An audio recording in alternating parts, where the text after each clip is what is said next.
അമ്മോ അമ്മോളെ അമ്മ എന്താ മോളെ അമ്മോ ദിലേശ അമ്മോ അവൾ ആകെ മാടി തളർന്നു നിൽക്കുവാണല്ലോ അമ്മോ എന്താ മോളെ നിനക്ക് സംഭവിച്ചത് ദിനേശ നീ എന്താ ഒന്നും മിണ്ടാത്തെ ഹോസ്പിറ്റലിൽ നിന്ന് ഇറങ്ങിയപ്പോ ക്ഷേത്രത്തിൽ പോണമെന്ന് അമ്മ പറഞ്ഞു ഞങ്ങൾ അവിടെ പോയതാ വാ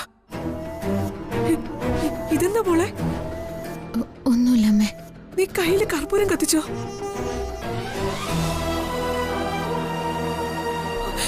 കൈവെള്ളം പൊള്ളിയിട്ടുണ്ടച്ച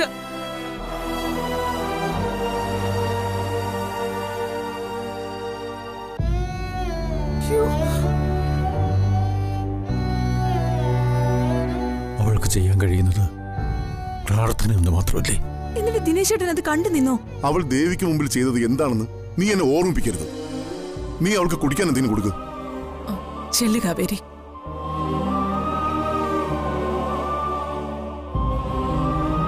ഞാൻ പറഞ്ഞ ആരും വിശ്വസിക്കില്ല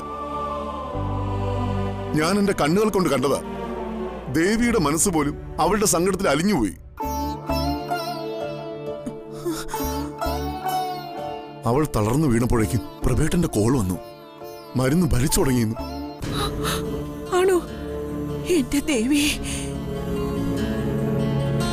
അമ്മ ഈ കുടുംബത്തിന് വേണ്ടി ജന്മെടുത്ത പെണ്ണ് അവളുടെ സാമീപ്യം മതി വന്നു കയറുന്ന ആപത്തുകൾ ഒഴിഞ്ഞു പോവാൻ അത് മനസ്സിലാക്കാത്തവരോട് എന്തു പറയാന് വല്യച്ചയെ കൊണ്ട് ഇതൊക്കെ ചെയ്യിപ്പിക്കുന്നത് കവിതയാ കവിത ഇതെല്ലാം കണ്ട് രസിക്കുക അമ്മൂനോട് അത്രയ്ക്ക് പകയാ കവിതയ്ക്ക് അതിവിടെ ആർക്കാ അറിയാത്തത് ആ വിഷത്തിന്റെ കുപ്പി ബാത്റൂമിൽ നിന്ന് അമ്മു കണ്ടെത്തിയത് നിങ്ങൾ ആരെങ്കിലും ബാത്റൂമിൽ കയറി നോക്കിയോ ഇല്ല അത് അടച്ചിട്ടിരുന്നതുകൊണ്ട് അവിടെ നോക്കേണ്ട കാര്യമില്ലെന്ന് കരുതി കയറാതിരുന്നതാ രാജുവും കയറി നോക്കിയില്ല വിഷം എടുത്ത ശേഷം അയാള് ബാത്റൂമിലേക്ക് ബോട്ടിൽ എറിഞ്ഞതാവും അത് കണ്ടെത്തി ഹോസ്പിറ്റലിൽ കൊണ്ടുവന്നിട്ടും കാഞ്ചന അമ്മൂനെയാ കുറ്റക്കാരിയാക്കുന്നത് പ്രഭയും കാഞ്ചനയും ഇനി ഒന്നിച്ച് ജീവിക്കില്ലെന്ന് ഉറപ്പായി ഇപ്പൊ അവളല്ലേ വിവാഹമോചനം ചോദിച്ചിരിക്കുന്നേ ഈ മത്സരം എവിടെ ചെന്ന് നിൽക്കുമെന്ന് എനിക്കറിയില്ല എന്തോ ആയിക്കോട്ടെ എന്റെ പേരക്കുട്ടി സുഖം പ്രാപിച്ച് തിരികെ വന്നാൽ മതി ഇനി ഇത് തുടരില്ല അച്ഛാ ആ സ്ത്രീ പത്തിമടക്കി പോകാനല്ല വന്നത് ഡോക്ടർ എന്ന് പറഞ്ഞ ഒരാളെ അയച്ചതും ആ സ്ത്രീ തന്നെയായിരിക്കും പക്ഷേ ഇത്തവണ അവള് ഫോണിൽ വിളിച്ചില്ലല്ലോ എന്റെ കുട്ടിയുടെ മരണം അറിയാൻ കാത്തിരിക്കുകയോ അവൾ വിളിക്കുകയല്ല അവൾ നേരിട്ട് കയറി വരികയാണുണ്ടായതെന്ന് എങ്ങനെ പറയും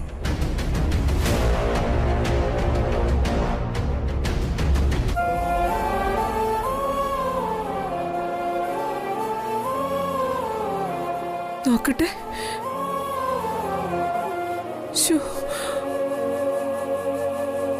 മോളെ നിന്നോട് എന്ത് പറയണമെന്ന് മുത്തച്ഛനറിയില്ല ഈ കുടുംബത്തെ നീ രണ്ടാമതും രക്ഷിച്ചു നിന്നെ തിരിച്ചറിയാൻ പറ്റാത്ത മനസ്സായി പോയി കാഞ്ചനയുടേത് 26 വർഷം സ്വന്തം അച്ഛനെയും അമ്മയും മനസ്സിലാക്കാൻ കഴിയാത്ത കാഞ്ചനയിൽ നിന്നും ഇതിൽ കൂടുതലൊന്നും പ്രതീക്ഷിക്കണ്ട എനിക്ക് വിഷമൊന്നുമില്ല മുത്തശ്ശ അതൊന്നുമല്ല എന്റെ സങ്കടം മരുന്ന് ഭരിച്ചു തുടങ്ങിയെന്നറിഞ്ഞെങ്കിലും ചേച്ചി കണ്ണു തുറന്നു എന്ന് കേൾക്കാതെ എനിക്കൊരു സമാധാനമില്ല എന്നാലും ഞങ്ങള് നിന്നെ കുത്തി നോവിക്കുന്നത് കാണാൻ കേൾക്കുകയൊക്കെ ചെയ്യണ്ടേ മോളെ പ്രതികരിക്കാൻ ആർക്കും കഴിയാഞ്ഞിട്ടല്ല ശ്രീകുട്ടി ഐസുവിൽ കഴിയുന്നതോർത്ത് എല്ലാവരും നിശബ്ദരായതാ ചേച്ചിയുടെ അമ്മയ്ക്ക് ഇഷ്ടമല്ലാത്തതൊന്നും ഇനി ഞാൻ ചെയ്യില്ല ചേച്ചി സുഖപ്പെട്ട് വരുന്നതുവരെ ഞാനിനി ഹോസ്പിറ്റലിൽ പോവില്ല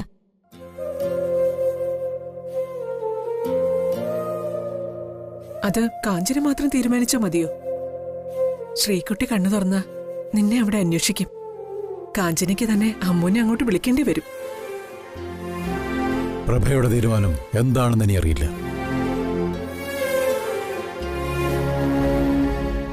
കഴിഞ്ഞ തവണ ഞാൻ പറഞ്ഞിട്ടാ പ്രഭ ശ്രീകുട്ടി ഇങ്ങോട്ട് കൊണ്ടുവരാൻ മനസ്സ് കാണിച്ചത്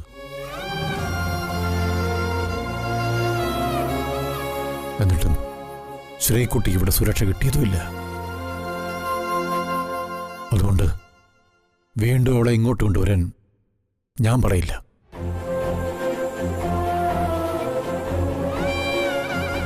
പ്രഭ മോളെ ചന്ദ്രകാന്തത്തിലേക്ക് കൊണ്ടുപോയ ഡിവോഴ്സ് ചോദിച്ചേക്കുന്ന കാഞ്ചന എന്ത് ചെയ്യും? വീട് രണ്ടുപേരുടെയും പേരിലാണെന്നാ കേട്ടത്. മകൾക്ക് വേണ്ടിയുള്ള മത്സരമാവും ഇനി അങ്ങോട്ട്. ശ്രീകുട്ടി സുഖം പ്രാപിച്ച് എഴുന്നേറ്റ് കഴിഞ്ഞാൽ ഉടനെ അവരുടെ വിവാഹം നടത്തണം. സഞ്ജുവിന്റെ ഭാര്യയായി അവളെ ഇങ്ങോട്ട് കൊണ്ടുവരണം. പിന്നെ പ്രഭയും കാഞ്ചനയും തമ്മിൽ തല്ലുകയോ തല്ലി പിരിയുകയോ എന്തു വേണമെങ്കിലും ആയിക്കോട്ടെ. ഈശ്വര, ഇങ്ങനെയൊക്കെ പറയാമോ? സഹികെട്ട് തന്നെ വസുമതി പറയുന്നത്. ഐശുവിന്റെ മുമ്പിൽ വെച്ച് ഒരു പാവം പെണ്ണിനെ മുൻനിർത്തി കാഞ്ചന കാണിച്ച അഹങ്കാരം കണ്ടിരുന്നവനാ ഞാൻ.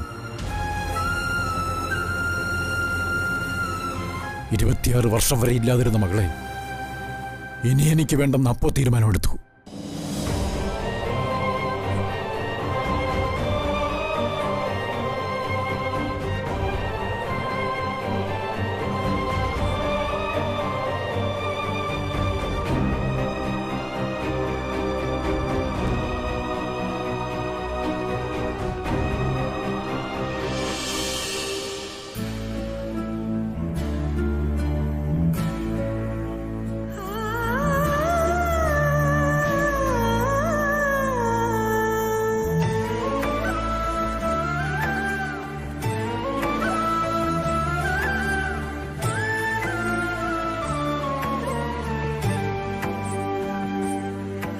അമ്മോ,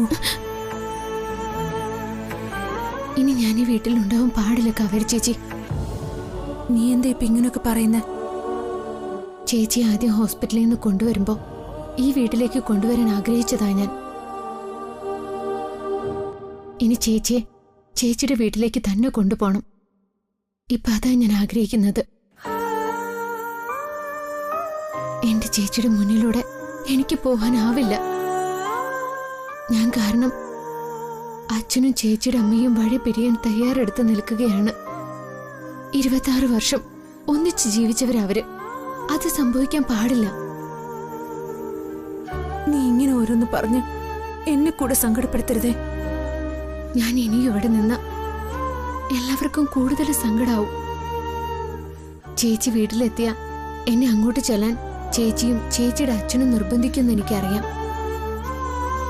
ഞാൻ കാരണം അച്ഛൻ ചേച്ചിയുടെ അമ്മയോട്ട് പൊരുത്തപ്പെടാൻ തയ്യാറാവാത്തത്. ഞാൻ ആരാണ് കാവേരി ചേച്ചി? എവിടുന്നോ വന്ന ഒരു പെണ്ണ്. എവിടെയോ പോവേണ്ടവള് തന്നെയാണ് ഞാൻ. ഒരൊഴുക്കിൽപ്പെട്ട് കുറച്ചു കാലം ഇവിടെ വന്ന് അടിഞ്ഞു എന്ന് മാത്രം.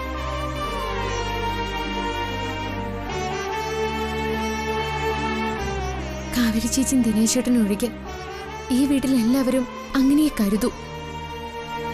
അങ്ങനെ കരുതാനേ പാടുള്ളൂ. അമ്മോ,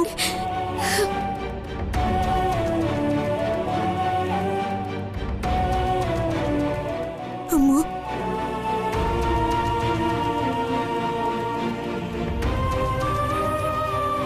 നിന്റെ വില അറിഞ്ഞവളാ ഞാൻ. എനിക്കൊരു നല്ല ജീവിതം തന്നത് നീയാ. സമയമായ പോവണം. അതിനു മുമ്പ് ചെയ്യേണ്ടതൊക്കെ ചെയ്തിട്ടേ ഞാൻ പോവും. എന്റെ ചേച്ചിയെ ദ്രോഹിച്ചത് ആരായാലും വെറുതെ വിടില്ല ഞാൻ. അമ്മോ,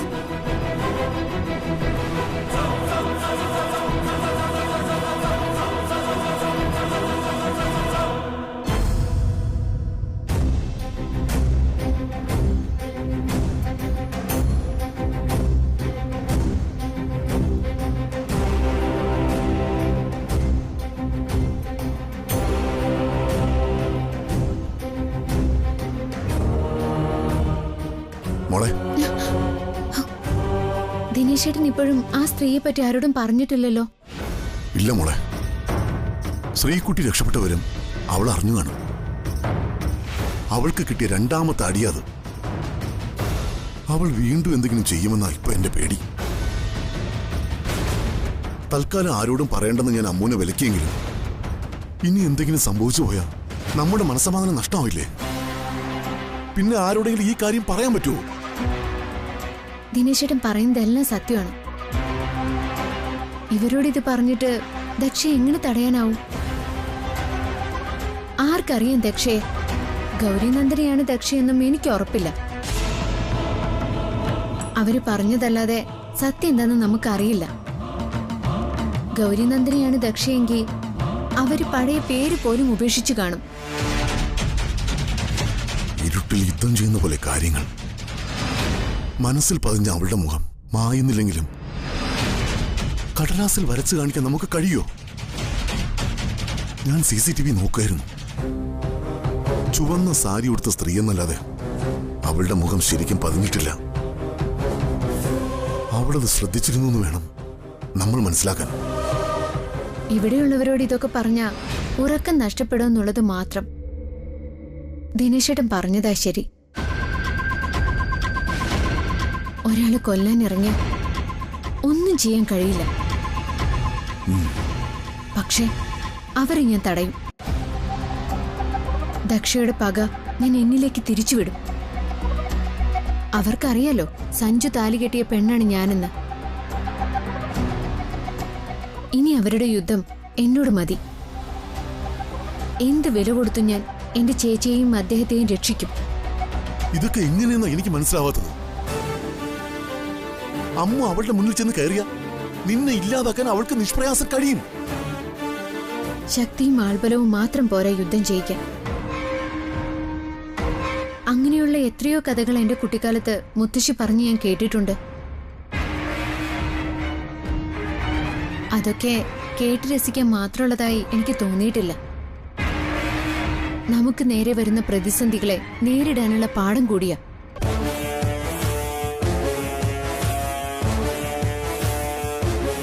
ദിനേശേട്ടൻ അറിയോ, താലികെട്ട് കഴിഞ്ഞ് അദ്ദേഹത്തിന്റെ കൂടെ വരുമ്പോഴാ ആദ്യമായി ഞാൻ സിറ്റി പോലും കാണുന്നത്. അദ്ദേഹം ഒരു പെണ്ണിനെ സ്നേഹിക്കുന്നുണ്ടെന്ന് മനസ്സിലായപ്പോ അദ്ദേഹത്തോട് പോലും പറയാതെ ഞാൻ ഒഴിഞ്ഞു മാറി. മുത്തശ്ശി പറഞ്ഞ കഥകൾ കേട്ടുള്ള ധൈര്യമായിരുന്നു എന്റെ മനസ്സിലപ്പോ കൂട്ടായി ഉണ്ടായിരുന്നത്. നമുക്കുള്ള വഴി ദൈവം തുറന്നു തരും. ദിനേശേട്ടൻ എന്റെ തലക്കടിച്ച് വീഴ്ത്തിയതുകൊണ്ടാ ഞാൻ ചേച്ചിയുടെ മുന്നിലെത്തിയത്. അതും ദൈവനിമിത്തമായിരുന്നു. ദക്ഷ കാശുകാരി ആയിക്കോട്ടെ, അവൾക്കൊരു സൈന്യം തന്നെ ഉണ്ടായിക്കോട്ടെ, എനിക്കതൊന്നും ഒരു പ്രശ്നമല്ല. അവളെ ഞാൻ തന്നെ നേരിടും. ദക്ഷയ്ക്ക് എന്റെ മുന്നിൽ തോറ്റേ പറ്റൂ. ഇത് സ്നേഹവും വെറുപ്പും തമ്മിലുള്ള യുദ്ധമാണ്. കുറച്ചു വൈകിയാലും സ്നേഹം മാത്രമേ ജയിക്കൂ. ദക്ഷ എവിടെ നിന്ന് വന്നോ അവിടേക്ക് തന്നെ ഞാൻ ആ ദക്ഷയെ മടക്കി അയക്കും.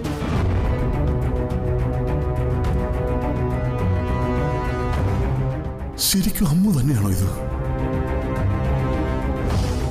അവളുടെ ഈ മാറ്റം വിശ്വസിക്കാൻ കഴിയുന്നില്ല.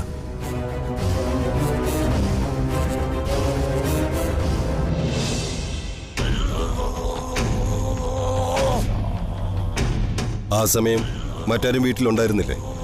അതാണ് എന്നെ അമ്പരപ്പിക്കുന്നത്. പ്രഭേട്ടൻ പുറത്തുപോയി 5 മിനിറ്റിനുള്ളിൽ ജൂനിയർ ഡോക്ടർ എന്ന പേരിൽ ഒരാൾ എൻട്രിയായി. ഞാനും സഞ്ജു ഓഫീസിലായിരുന്നു. വലിയ റൂമിലുണ്ടായിരുന്നു. ദിനേശനും അച്ഛനും മാത്രമേ ആണുങ്ങളെന്ന് പറയാൻ വീട്ടിലുണ്ടായിരുന്നുള്ളൂ. അപ്പോൾ എല്ലാം മനസ്സിലാക്കി വെച്ച് തന്നെയാ കൊലയാളി ഡോക്ടറുടെ വേഷം കെട്ടി വീട്ടിലെത്തിയത്. 5 സെക്കൻഡ് കൂടെ മതിയായിരുന്നു പോയ്സൺ മുഴുവൻ ഇഞ്ചക്ട് ചെയ്യാൻ. ആ സമയത്ത് ആ അമ്മ ഓടി വന്നു. ഡോക്ടർ ഇഞ്ചക്ഷൻ കൊടുക്കുക സ്വാഭാവികമല്ലേ? എന്തിനവൾ അയാളെ തടയണം? അവിടെയാ അവളെപ്പറ്റി ഗൗതം പറഞ്ഞ വാക്കുകൾ സത്യമാണെന്ന് എനിക്ക് ഫീൽ ചെയ്തത്. റൂമിലേക്ക് വന്ന ഉടനെ അവൾ അലറി നിലവിളിച്ച് അയാളെ പിടിച്ച് തള്ളുകയായിരുന്നു. എങ്ങനെ അവൾ അപകടം മനസ്സിലാക്കിയെന്ന് മാത്രം എനിക്ക് മനസ്സിലാവുന്നില്ല. അയാൾക്കൊരു കില്ലറുടെ ഫീച്ചേഴ്സ് അല്ല ഉണ്ടായിരുന്നത്. ഇത് നമുക്ക് കിട്ടിയ നല്ലൊരു അവസരമാണ് കവിത. നീ അത് മനസ്സിലാക്കണം. നമ്മുടെ മേലെ ആരുടെ സംശയം വീഴാതെ നമ്മൾ നിർത്തി വെച്ചെടുത്തുനിന്ന് തന്നെ വീണ്ടും തുടങ്ങണം. മംഗലശ്ശേരിയിൽ ആര് കൊല ചെയ്യപ്പെട്ടാലും പഴിചേരാൻ കാണാൻ മറിയത്തൊരു സ്ത്രീയുണ്ട്. അവൾ ഏതുവരെ പോവെന്ന് കാത്തിരുന്നിട്ട് പോരെ. അത് വിടുതോ. അവള് ലക്ഷ്യം വെച്ചവരെ നമ്മൾ തീർത്തു കൊടുത്ത അവള് പിൻവാങ്ങിപ്പോവും. അതൊരു യുദ്ധം തന്നെയല്ലേ. പഴിചേരാൻ ഒരാളെ കിട്ടിയ ആ അവസരം നന്നായി പ്രയോജനപ്പെടുത്തണം. അങ്ങനെയെങ്കിൽ ആദ്യം തീർപ്പ് കൽപ്പിക്കേണ്ടത് ആ പെണ്ണിന്റെ കാര്യത്തിലാ. അവളുടെ അശ്രദ്ധ കൊണ്ടാണ് സ്വാതിക്ക് ഇങ്ങനെ സംഭവിച്ചെന്ന് പറഞ്ഞ് വല്യേച്ചി അവളെ ഹോസ്പിറ്റലിൽ നിന്ന് ഒഴിവാക്കിയിട്ടുണ്ട്. അവള് ഇപ്പോ മംഗലശ്ശേരിയിലാണോ? അതെ, മാനസികമായി തകർന്ന നിലയിലവൾ. ശ്രീകുട്ടിയില്ലാതെ അവൾക്ക് ജീവിക്കാനാവില്ലല്ലോ. അച്ഛനും അമ്മയും കാവേരിയും ദിനേശനും മാത്രമേ വീട്ടിലുണ്ടാവൂ. എല്ലാം കൊണ്ടും അനുയോജ്യമായ സമയമാ. ഇന്ന് രാത്രി ഞാൻ മംഗലശ്ശേരി വന്നാലോ? ഒരു കൈപ്പിഴവും സംഭവിക്കാതെ അവളെ ഞാൻ തീർത്തേക്കാം. തനിച്ചൊരു റൂമിലായിരിക്കും അമ്മു. തൂങ്ങി മരണമാക്കി മാറ്റാൻ ഗൗതത്തിന് കഴിയോ? നീ വീടിന്റെ വാതിലൊന്ന് തുറന്നു തന്നാ മതി. ഒന്നീ പഴിച്ച മൂന്നെന്നാ പറയാറ്. അതോടെ തീരും.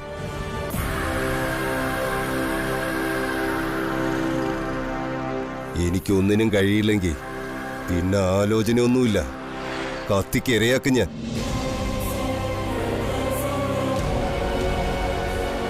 അത്രയും പക എനിക്ക് ആ പെണ്ണിനോടുണ്ട്. അച്ഛൻ പൂജിച്ച ശിലാവിഗ്രഹത്തെ തൊട്ട് അശുദ്ധമാക്കിയോളൂ അവള്.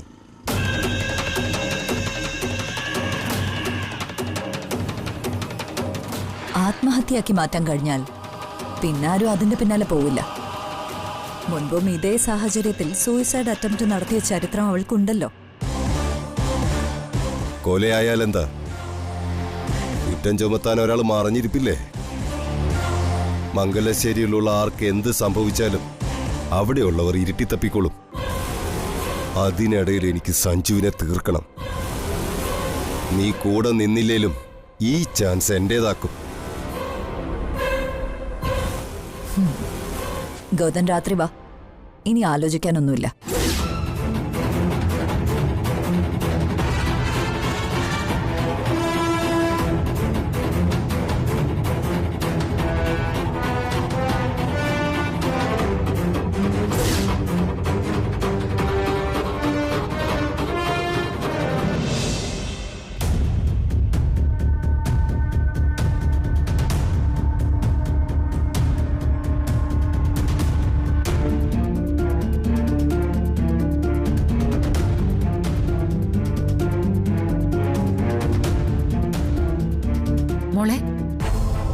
മോള് കിടന്നു കാണില്ല എന്ന് ഓർത്തു വന്നതാ. എന്തിനാ ഇവിടെ വന്ന് നിൽക്കുന്നേ? ഇന്നത്തെ സംഭവങ്ങളൊന്നും മനസ്സിൽ നിന്ന് പോകുന്നില്ല. ആരായിരിക്കും സ്വാതിയെ വിടാതെ പിന്തുടരുന്നതെന്ന് അവളുടെ വീട്ടുകാർക്ക് പോലും മനസ്സിലാവുന്നില്ല. ഇങ്ങനെയുണ്ടോ ഒരു പക? അത് ഒരു പെണ്ണിനോട്, മറുഭാഗത്തെ ഒരു സ്ത്രീയാ. എല്ലാ യുദ്ധവും തുടങ്ങുന്നത് പെണ്ണിൽ നിന്നാണെന്ന് മോള് കേട്ടിട്ടില്ലേ? തുടങ്ങി വെക്കുന്നതും പെണ്ണ് തന്നെ, അതിന് അറുതി വരുത്തുന്നതും പെണ്ണ് തന്നെ. ഇപ്പൊ വന്നിരിക്കുന്ന പെണ്ണിനും പറയാനൊരു കഥയുണ്ടാവും. നഷ്ടങ്ങളില്ലാതെ ആരും പ്രതികാരമായി വരില്ലല്ലോ. അവളുടെ കഥയറിഞ്ഞാ അതാണ് ശരിയെന്ന് തോന്നും. അങ്ങനെ ആരും ഇല്ലെന്ന് സഞ്ജു ഉറപ്പിച്ച് പറയുന്നുണ്ട്. അറിയാമെങ്കിൽ സഞ്ജു അവരെ വെച്ചോണ്ടിരിക്കൂ. എനിക്കിതിൽ നിന്നൊക്കെ മനസ്സിലായ ഒരു കാര്യം പറയാം. നമ്മൾ ഉടനെ ഒന്നും മടങ്ങി പോകണ്ടെന്നാ. മോൾ ഇപ്പൊ ചെയ്യുന്നത് പോലെ വിധിയിൽ വിശ്വസിച്ചു നിൽക്കുക. ചിലപ്പോ സ്വാതിയുടെ ജീവനെടുത്ത് ഈ കളിയങ്ങ് അവസാനിച്ചാലോ?